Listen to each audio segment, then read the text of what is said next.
Hi everybody, this is Meg from AIM Fitness Online. I hope you are doing well and having a really good day so far. So in today's video, I'm going to be talking to you about the 5 ways that you can ensure that you are thriving the next 20 years. So I work with a lot of people who are in their 50s, 60s, and 70s, and these people are thinking about the future. They're thinking, what is it going to look like for the next 10 years, the next 20 years? And I want to chat with you about the best ways that you can make sure that physically and mentally you are at your best. So if you're watching live today, be sure to leave me a thumbs up and leave me a comment as well. I love hearing from you guys, and let me know which point kind of hits home the most as I go through these. All right, so number one, the one way that you can ensure that you are going to thrive the next 20 years. Don't listen to your feelings. This is a big one, and we can get really swept up in it. So what this means is if you are tired, if you are hungry, if you don't feel like exercising, if you don't feel like eating well, sometimes those feelings are not meant to be listened to. We can always come up with an excuse, and I'm sure you've had many excuses of your own over the years. Well, I don't have enough energy to exercise. Well, I just don't feel like it. I'll exercise tomorrow. Well, it doesn't really make that much of a difference if I eat this bag of chips again, like I have the past month. It doesn't make a difference in the long haul. So we're so good, and give me a thumbs up if this is you and you say, oh my goodness, this is me. I come up with excuses. And what I encourage you to do instead of just following those feelings is to pause before you make a decision. So before you go to the fridge, pause, take a deep breath in and out, have a drink of water, and really think, am I actually hungry or am I bored? Am I actually not full of energy, or is it just because I've been lying down on the couch for a really long time? So that's number one. Don't listen to your feelings. Number two, build one healthy habit at a time. So earlier today, I was speaking to a group and really was saying habits are so important, but if we try to change too many things at once, it's just going to lead to overwhelm, and you're not going to be able to follow through. You're not going to commit long term. It's a lot easier if we focus on one thing at a time. So if your goal is to move more, then set yourself up a habit to exercise every morning as soon as you get up. Now, one of my tips, and I love giving this tip, is to prepare the night before. Mentally, if you are ready and you say, okay, I'm going to exercise tomorrow morning, first thing, then grab those gym clothes, grab your favorite workout clothes, put out your running shoes, put out your yoga mat, maybe your weights. And that way, before you go to bed, you've already made the decision that you're going to exercise the next day.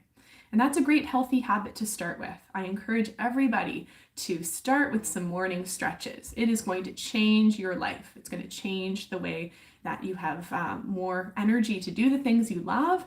You're going to feel really accomplished and proud of yourself as well. So be sure to focus on one healthy habit at a time.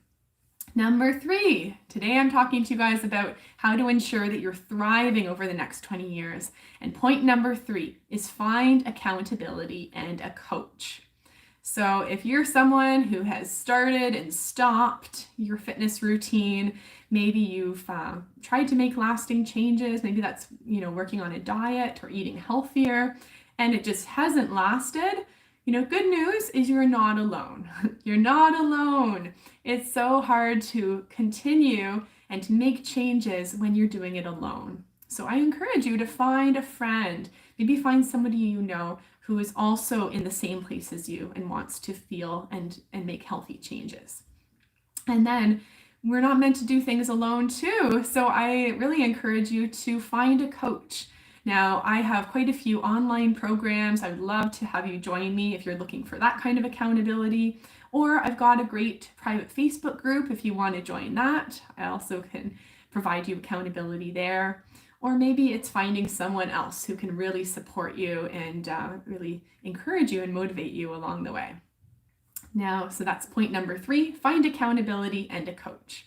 Number 4 is change your mindset. I think a lot of us, because of having disappointments in the past, often think that exercising and healthy living is hard. And I want to encourage you to change that mindset and believe that it can be easy. So what do you mean? What do you mean, Meg? What are you talking about? Well, if I have constantly tried to exercise and then I've fallen off the wagon and I've tried again, maybe a few months later, and then I haven't been able to stick to my goal, I'm going to start to believe that I'm a failure and that exercising is hard because I can't do it. So instead, I encourage you to do things like snacking on exercise. So choosing 3 to 4 exercises that you can fit into your day. Just like you'd have a snack during the day, you're going to do these exercises. And what will happen over time is you'll notice that, oh, 10 minutes, I can do 10 minutes. That's not hard. That's doable.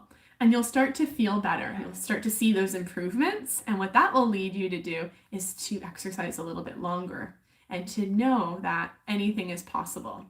So that is number 4. Change your mindset that it is easy, not hard. And point number 5, get connected to your why.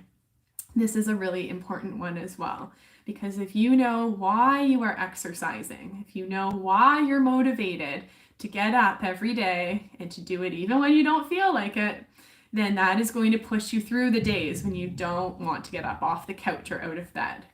So for a lot of my clients and a lot of the people I work with, they find that their why is the fact that they've got grandkids and they want to be in really good shape to be there for their grandkids over the next few years and even maybe the next 20 years. That's what we're talking about today, really long term. Now, maybe for some of the others, it's traveling, and you're excited when you can hop on that plane again. You're excited to travel and explore. Maybe it's doing some day trips and just having the energy to walk and to get outside. Now, for others, it may be the fact that you want to stay in your own home as long as possible. And I don't know where your living situation is at right now, but maybe you want to maintain your strength and your mobility so that you can do the things like you need, like vacuuming, preparing meals, taking care of the home, and doing all of that. So maybe that is the reason. Maybe that's your why. Now, I would say no matter what your why is, it's interesting because we can be motivated by external motivation. So that could be me right now. I'm saying, you can do it. You're doing such a great job. But I think what makes lasting change is when you can find what your internal motivation is. So for that, it may be, and I've worked with many people who've been internally motivated, and for them, they say, you know what, Meg, I know that I want to live with more energy. I know I need more strength. And I'm doing this for myself. I'm investing this money, this time, because exercising takes time. Healthy living takes a bit of money. I'm taking this because I know I am important. I am worth it. And I think when you can get connected to why it's important for you, that will help you to keep going. All right, so I'm going to go over our 5 points one more time. These are 5 ways that you can ensure that you are thriving in the next 20 years. So point number 1, don't listen to your feelings, but pause before you make a decision. Number 2, build one healthy habit at a time. Number 3, find accountability and a coach who can keep you going, who can keep you motivated and hold you accountable to what you want. Number 4, change your mindset that it is easy to do these things. It's easy to exercise, not hard. And number 5, get connected to your why. When you know the reason that you are doing this and you feel very connected to it, you are going to keep going and it won't be as easy for you to stop. All right, so let me know below which number is most relevant to you. I'd love to hear from you. We are all motivated differently. And when we're thinking, the next 20 years, it may be different for all of you. So I'd love to hear what your comments are and what you think below. All right, thanks for watching. Excited to have you join me for this video, and I will see you guys again soon. Have a great rest of your day. Bye.